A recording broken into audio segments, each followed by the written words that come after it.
Hi there! Thank you so much for joining me today. This is Julie DiMatteo from thepaperpixie.com. I'm an independent Stampin' Up! Demonstrator in the US, and in this video tutorial I've got a great Stampin' Pad gift box.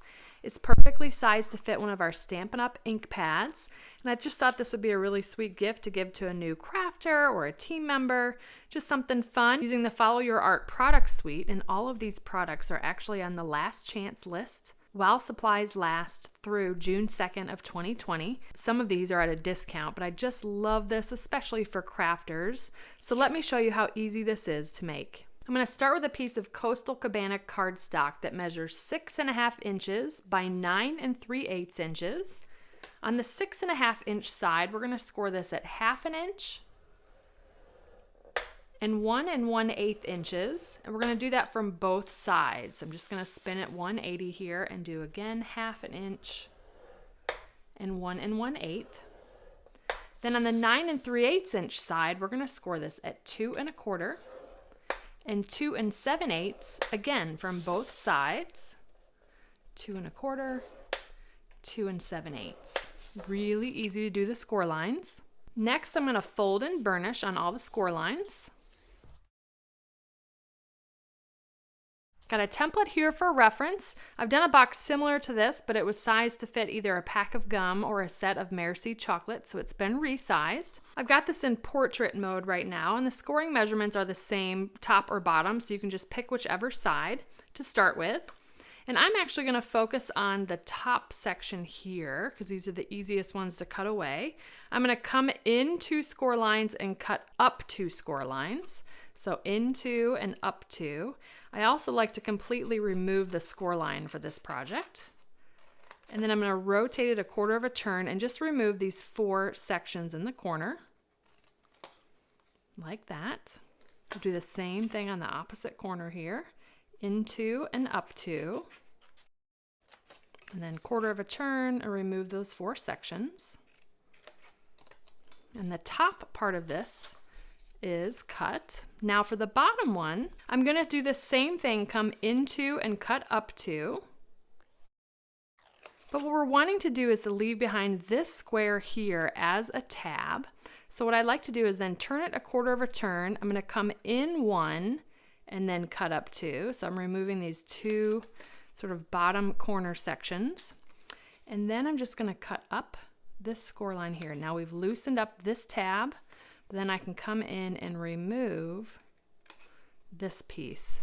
Now I like to have the tabs pointing downwards as opposed to pointing sideways, because once this box is closed, that tab's not going to get in the way of the ink pad from sliding in and out of the box. Then I'm going to come in with this tab and just notch it. And this side is done. We're going to repeat the same thing over here. So into and up 2. Then I'm going to turn it 1/4 of a turn. I'm going to come in 1, but cut up 2. Then I'm going to cut up this score line here, and then remove this little corner. That leaves us with this tab, and I'll come in and notch that. All right, now we're going to do a little bit of corner rounding. I love the detailed trio punch for this. So on the top 2 corners that don't have the tabs, we're going to round these corners. Then I'm going to fold on the second score line here, because we're going to now round these 2 corners. Again, we're not rounding any of the corners where the tabs are. I'm just going to feed that back into the punch. And so now our cardstock looks like the template. This template will be on my detailed blog post. Before we put the box together, we're going to adhere some designer series paper. This is the Follow Your Art designer series paper. I love this gray background here. This piece measures 3 3/8 by 4 inches. If you had a directional paper, you'd want this to be in landscape. And then I have 2 pieces that measure 2 inches by 4 inches, also both of these in landscape as well. But one of the pieces you want to round the top 2 corners on, like so. Now we're going to go ahead and adhere the designer series paper down, like that. I'm going to do that with multi-purpose liquid glue.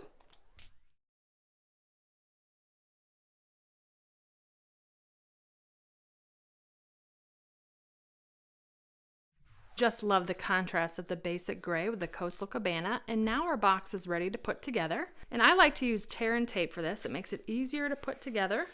So I'm going to grab tear and tape and I'm going to put just a little bit right here on the tabs, right up to the score line. I'll show you that up close in just a second. So right up to the score line there on both of those tabs. Then I'm going to flip this over and then I'm going to apply tear and tape to this bottom flap right up to the edge, but also only up to that first score line. This makes it really easy for it to go together. So like that, I only took it up to that score line and it's on this flap that doesn't have the rounded corners. And I'm going to come in and remove the tear and tape backing. If you have any tear and tape hanging over the edge, just fold it back on itself. All right, now the next thing I'm going to do is line up this score line with this cut edge to form the box corner. And the tear and tape really helps here because it sticks right away. I don't have to sit there and hold it till it adheres. And then we can put our ink pad in, and this is going to help give us a little bit of leverage to adhere this last part. And I'm just basically folding this up, making sure that the sides are pushed in, and then you should see that that's going to line right up where we want it to go. Now you'll see that there's a little bit of wiggle room in this box, perfect for making a nice size little note card to put in there. But now we can go ahead and close this, and I'm going to close this with a Velcro dot. You can also use a neodymium magnet as well, but since I have little ones at home, I opt to use the Velcro dots. And I love these 5/8 of an inch thin clear fasteners. Found these on Amazon, and I'll be sure to include a link in the description of this video. But I sandwich together both the hooks and the loops ahead of time so that when I am ready to use one of these, they're just ready to go. So I'm going to adhere the hook side, so pulling the backing off of that, and I'm going to put that on the back side of the lid, and I'll remove the backing off the loop side. And what I can do next is just close the box. I'll reopen it and reinforce that Velcro, but now that is ready to go. Before I close it again though, I'm going to tie a bow. This is the gray granite 1/2 inch textured weave ribbon, and while it's not the same gray as what's in the designer series paper, I love this paired with it. So I'm just going to feed this right underneath the flap, and I'll close the flap with the ribbon here, and now I'll just tie a bow. And then a little trick to get your bow to stay put, I'm just going to grab a mini glue dot. And we'll hide that right underneath the bow knot. And that will keep it right in place. And then let's do a little bit of stamping. We're going to use the It Starts With Art bundle. I love this combination of stamps and dies. I actually think that the dies are discounted, so it might be cheaper to buy the dies separately from the stamp set. But we're going to use the sentiment, let's stay up late and craft, and then this beautiful stamp as well. And we're going to die cut that with this die. I've got a scrap piece of Whisper White, Pacific Point ink, and Calypso Coral ink. And I'm going to go ahead and first stamp the outside. And then we'll stamp the sentiment. I'm going to quickly die cut it with this die, and I'll be right back. There we go. Let's go ahead and glue this to the front of the box. Then I'll pick up a quick rhinestone. And voila, there is our Stampin' Pad gift box, perfect to give to a new crafter in your life or a team member. Great way to gift the new in colors that are coming up. I just love how it turned out.